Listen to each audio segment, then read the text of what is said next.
Hello बच्चों। आज हम लोग chapter 6 the triangle and its properties को आगे कंटिन्यू करेंगे। ओके। तो देखिए हम लोगों ने क्या क्या कर लिया है। Introduction and classification of triangles हम लोगों ने कर लिया है। आज हम लोग medians and altitudes of a triangle को स्टार्ट करेंगे। ओके। तो स्टार्ट करते हैं बच्चे मीडियंस ऑफ अ ट्राइंगल। तो मीडियन क्या होता है बच्चों? The line segment joining a vertex of a triangle, okay, to the midpoint of its opposite side, okay। जैसे मेरे पास बच्चों ये ऑलरेडी एक ट्राइंगल है ABC, okay. So the line segment, अगर मैं BC लाइन सेगमेंट की बात करूं, joining a vertex of a triangle to the midpoint of its opposite side, okay बच्चों। सो द लाइन सेगमेंट, जो लाइन सेगमेंट आप अगर देखें ए से पास हो रहा है और डी को ज्वाइन कर रहा है, okay. So the line segment joining a vertex of a triangle to the mid point of its opposite side. तो वर्टेक्स है बच्चों ए, और ऑपोजिट साइड कौन सी है? BC, और उस पे जो मिड पॉइंट बन रहा है वो है AD। डी और AD जो है वो लाइन सेगमेंट है जो इन दो वर्टिसेस को ज्वाइन कर रहा है। इसी को क्या बोलेंगे बच्चों? Median of a triangle, okay, called a median of the triangle. Okay, so a triangle has three medians. Okay, हर एक वर्टेक्स से एक मीडियन आता है बच्चों, और उसकी ऑपोजिट साइड के मिड पॉइंट को ज्वाइन करता है। तो मीडियन अगर हम बोल रहे हैं कि AD जो है वो मीडियन है, इट मीन्स कि BD और CD इक्वल हैं, और D जो है वो इसका मिड पॉइंट है। ओके। सिमिलरली अगर B हमारा वर्टेक्स है, B के ऑपोजिट साइड है बच्चों AC, और उस पर मिड पॉइंट है E, और इस E से ये B पॉइंट ज्वाइन हो रहा है, तो यहाँ पर BE है मीडियन। ओके बच्चों, एक मीडियन है हमारा AD, एक मीडियन है हमारा BE। इसका मतलब कि CE और AE का जो लेंथ होगा वो सेम होगा। ओके बच्चों, अब हम C वर्टेक्स देखेंगे।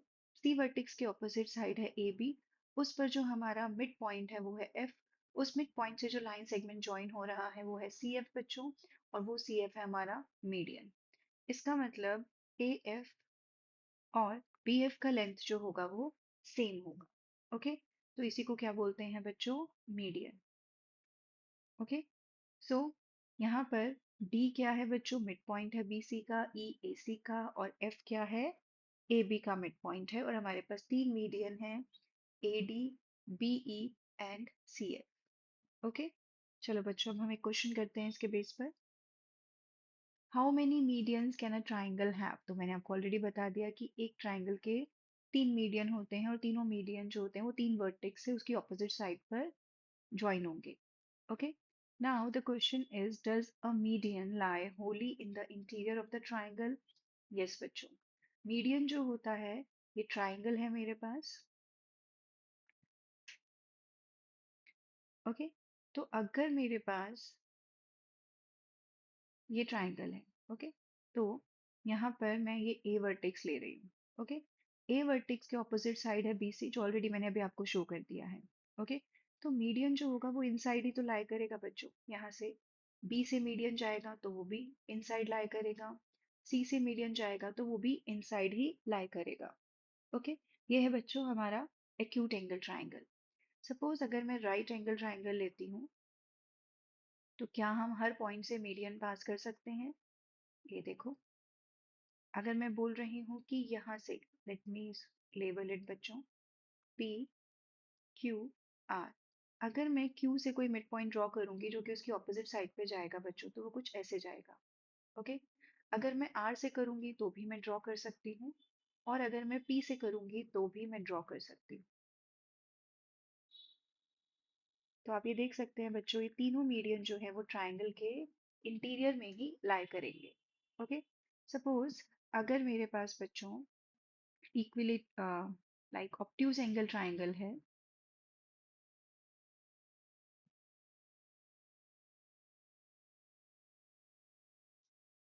ओके, तो इसका मीडियन बच्चों, इसको हम दे देते हैं DEF। अगर F से कोई मीडियन जाएगा तो वो ऐसे जाएगा बच्चों, E से कोई मीडियन जाएगा तो वो ऐसे जाएगा। ओके, एंड अगर D से कोई मीडियन आएगा तो वो ऐसे आएगा। ओके, सो आप देख सकते हैं कि तीनों ही ट्राइंगल्स में acute angle triangle, right angle triangle, obtuse angle triangle. Okay, तीनों में ही बच्चों आपका जो मीडियन है वो इंटीरियर में लाई करेगा। ओके, चलो अब हम नेक्स्ट करेंगे बच्चों altitudes of a triangle. Altitude क्या होता है बच्चों? The perpendicular line segment. Okay, altitude को परपेंडिकुलर भी बोलते हैं। The perpendicular line segment from a vertex of a triangle to its opposite side is called an altitude of the triangle. जैसे median opposite vertex से उस side पर जो means vertex से ऑपोजिट साइड पर मीडियन बनता है बच्चों, वैसे ही वर्टेक्स से ऑपोजिट साइड पे परपेंडिकुलर बनता है, लेकिन वो वहां पर 90 डिग्री बनाएगा। Okay, an altitude has one end point of a vertex of the triangle and the other on the line containing the opposite side. Okay, through each vertex an altitude can be drawn. See, ये vertex है हमारे पास ए, इसके opposite side है B C. इस पर जो मैंने ये A D line segment draw किया है, ये जो लाइन सेगमेंट है बच्चों, ये एक्चुअली में यहाँ पर 90 डिग्री बनाएगा। ओके, बी से अगर आप देखोगे उसकी ऑपोजिट साइड पर, यहाँ पर ये 90 डिग्री बनाएगा। ओके, सी से ऑपोजिट ए बी साइड पर सी एफ परपेंडिकुलर है बच्चों, वो 90 डिग्री बनाएगा।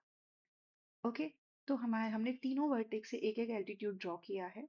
एक एल्टीट्यूड है हमारे पास ए डी, एक है हमारे पास बीई, और एक है हमारे पास बच्चों सी एफ। ओके, तो एल्टीट्यूड और मीडियन में क्या डिफरेंस है बच्चों? एल्टीट्यूड जो है वो 90 डिग्री बनाएगा, और मीडियन जो होता है वो ऑपोजिट साइड को बाइसेक्ट करता है, मींस इक्वल इक्वल पार्ट्स में डिवाइड करता है। ओके, अब हम आगे करेंगे। So how many altitudes can a triangle have? So इसका आंसर है हमारे पास 3, क्योंकि हर एक वर्टेक्स से एल्टीट्यूड ड्रॉ किया जा सकता है। Draw rough sketches of altitudes from A to B C. Okay, so हमें इन तीन फिगर्स में ए से बी सी पर परपेंडिकुलर ड्रॉ करना है बच्चों। तो अगर मैं यहाँ से एक परपेंडिकुलर ड्रॉ करूँ तो एक तो स्ट्रेट लाइन आपकी होनी चाहिए। ओके, और यहाँ पर हम इसको ऐसे यहाँ पे पुट कर देंगे, तो ये क्या है हमारा A D perpendicular to B C. इसको हम ऐसे भी लिखते हैं बच्चों ए डी, ये जो साइन मैंने बनाया है इसको 90 डिग्री का साइन यानी परपेंडिकुलर का साइन बोलते हैं। ओके, ये परपेंडिकुलर का साइन है। अब हमें ए से बी सी पर परपेंडिकुलर ड्रॉ करना है, तो हमारे पास तो ऑलरेडी यहाँ पे एक परपेंडिकुलर ड्रॉ है सेकंड फिगर में, क्योंकि ये राइट एंगल ट्राइंगल है। तो ये ऑलरेडी ए सी जो है वो बी सी पे परपेंडिकुलर है। ओके बच्चों, बी सी ए सी पे परपेंडिकुलर है। तो एक्यूट एंगल ट्राइंगल में आपका जो एल्टीट्यूड है वो इंटीरियर में लाई कर रहा है बच्चों। राइट एंगल ट्राइंगल में आपका जो एल्टीट्यूड है वो इसकी साइड्स ही हैं बच्चों। ओके, ऑब्ट्यूज एंगल ट्राइंगल में हमें मीडियन ड्रॉ करना है ए से बी सी पर। तो एल्टीट्यूड जो होगा बच्चों वो स्ट्रेट लाइन होगी, तो इसका एल्टीट्यूड कुछ ऐसे ड्रॉ होगा। ओके, और इसको मैं यहाँ से ऐसे ज्वाइन कर देती हूँ। एक बार मुझे एक बार स्ट्रेट लाइन ड्रॉ करने दो बच्चों।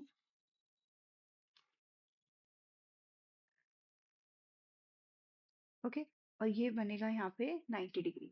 ओके, सो ये AD जो है ये भी BC पे ही परपेंडिकुलर माना जाएगा, क्योंकि ये जो लाइन है इसको ज्वाइन कर रहे हैं हम, ये स्ट्रेट लाइन है।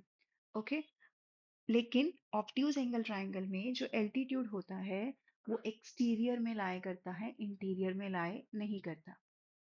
ओके बच्चों, इंटीरियर में लाए करेगा एक्यूट एंगल ट्राइंगल का, राइट एंगल ट्राइंगल में उसकी साइड्स ही एल्टीट्यूड होंगी, और ऑब्ट्यूज एंगल ट्राइंगल में वो एक्सटीरियर में लाए करेगा।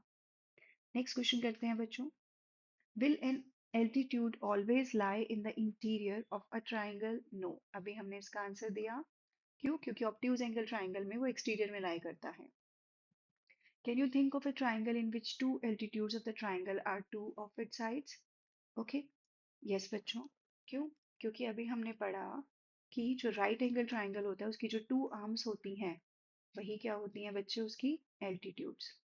ओके, सो राइट एंगल ट्राइंगल में जो उसकी आर्म्स होंगी वही उसका एल्टीट्यूड्स होंगी। Can the altitude and median be same for a triangle? Yes. Okay. अगर मैं यहाँ पर एक ट्राइंगल बनाऊं,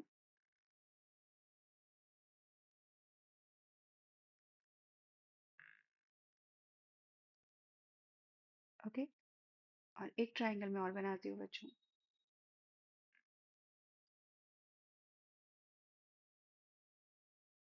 ओके। अगर मैं यहाँ पर ये ऐसे ड्रॉ कर रही हूँ, ओके, तो ये इसका मीडियन भी है, ओके, और ये इसका एल्टीट्यूड भी है, ओके। और अगर मैं इस ट्राइंगल में यहाँ पे ड्रॉ कर रही हूँ, तो ये इसका मीडियन भी है और ये इसका एल्टीट्यूड भी है, क्योंकि एक तो ये 90 डिग्री बना रहा है और ये दोनों साइड्स क्या हैं, इक्वल हैं। तो इक्विलेटरल ट्राइंगल में बच्चों ये आइसोसेलेस ट्राइंगल होगा। आइसोसेलेस ट्राइंगल और इक्विलेटरल ट्राइंगल में आपका एल्टीट्यूड और मीडियन जो होता है बच्चों वो सेम होता है। ओके, सो आज हम इतना ही करेंगे बच्चों। नेक्स्ट वीडियो में हम इसके आगे कवर करेंगे। Okay, so thank you.